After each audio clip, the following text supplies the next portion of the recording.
Across your world for information, breaking the myths, you will only find something that happened and that is happening. And yes, the facts, what may happen. Stay tuned for all these and more. Across your world for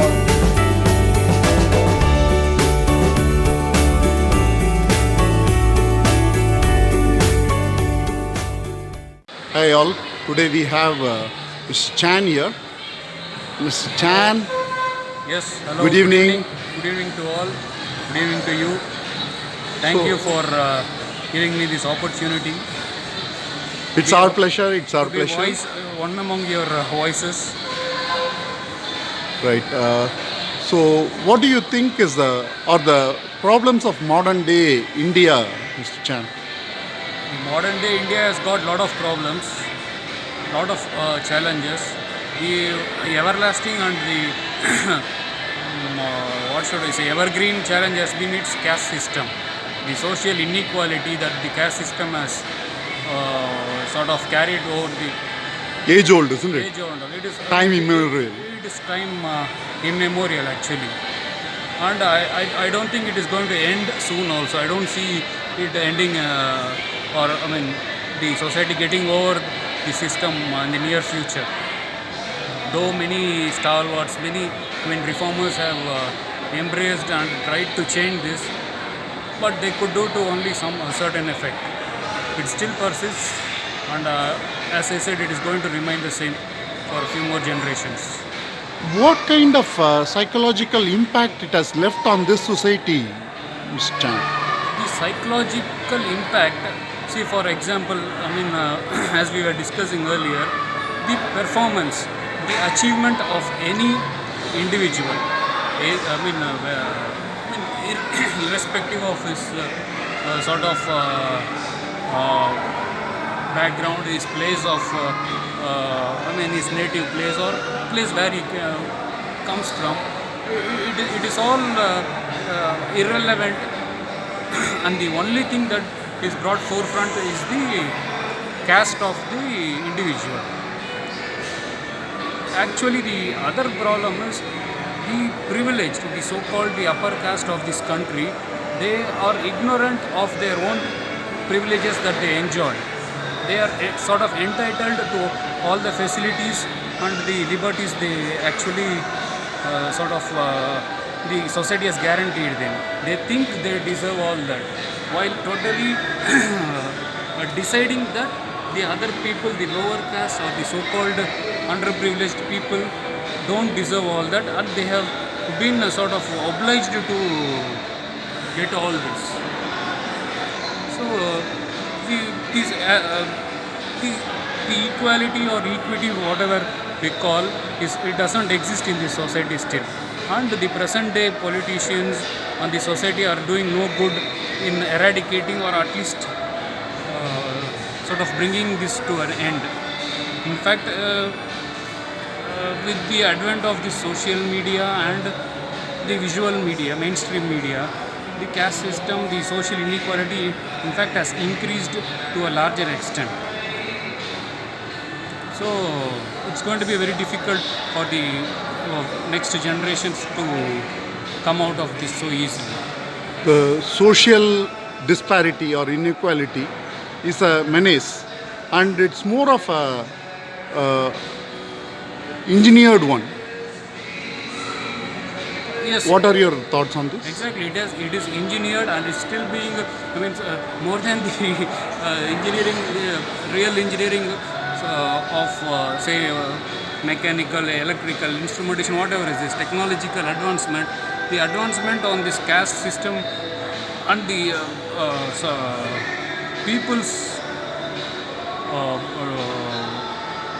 willingness to embrace caste and their being pride of their caste is really, as you said, a menace, and this is psychologically driven into them.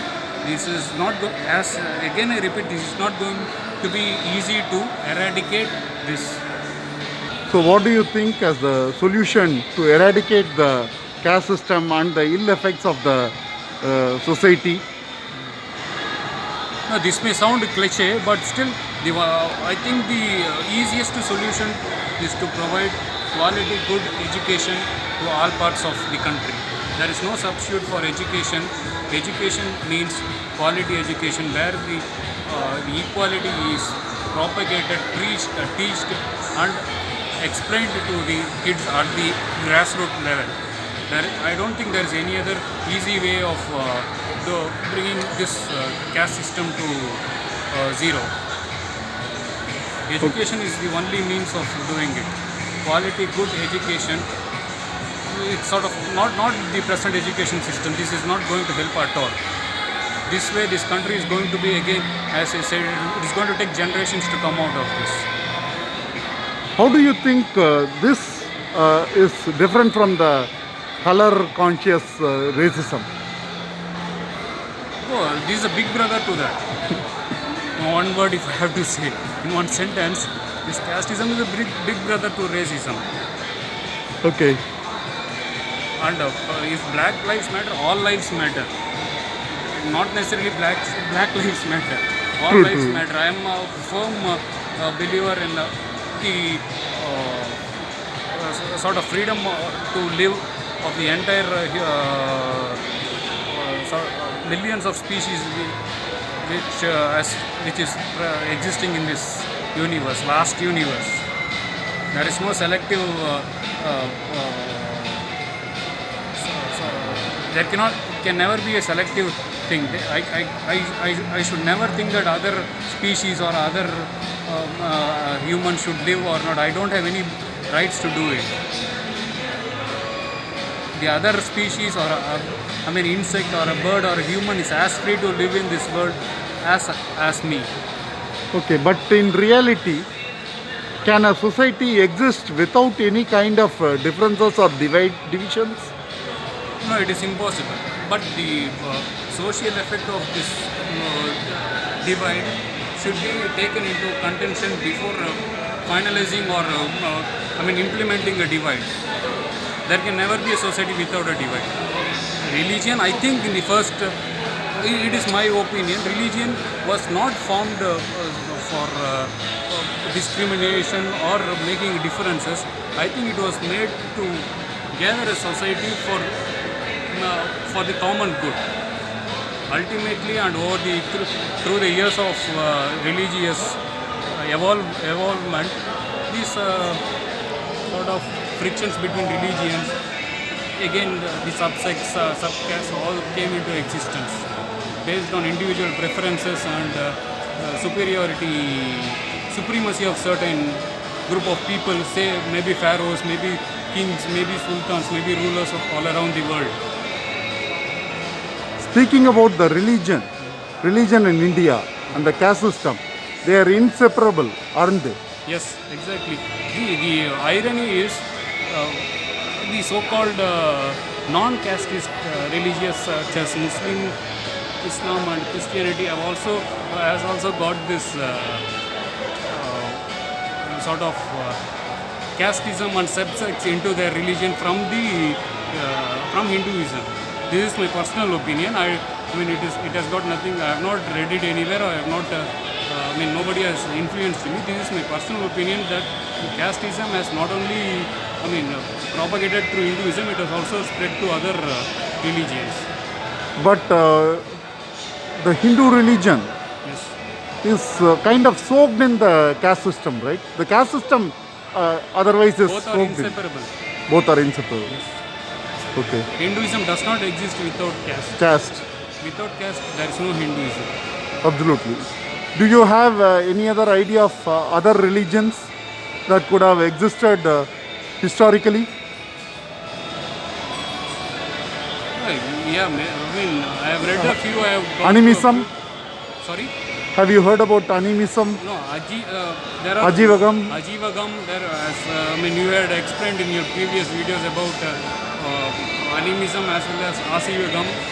So from the north, I have not yet gone through, but Jainism and Buddhism, they say it has come from the north. But as Silapadikaram was written by Ilango Adigal, whom I still think is to be of a Jain origin. So it's sort of very complex. I mean, we don't know, history may have been misinterpreted and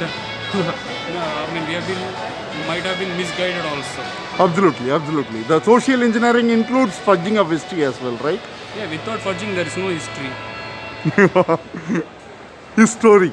Yes, it is somebody is writing the story of an event that has happened some time back. Excellent, Mr. Chan. So nice speaking to you.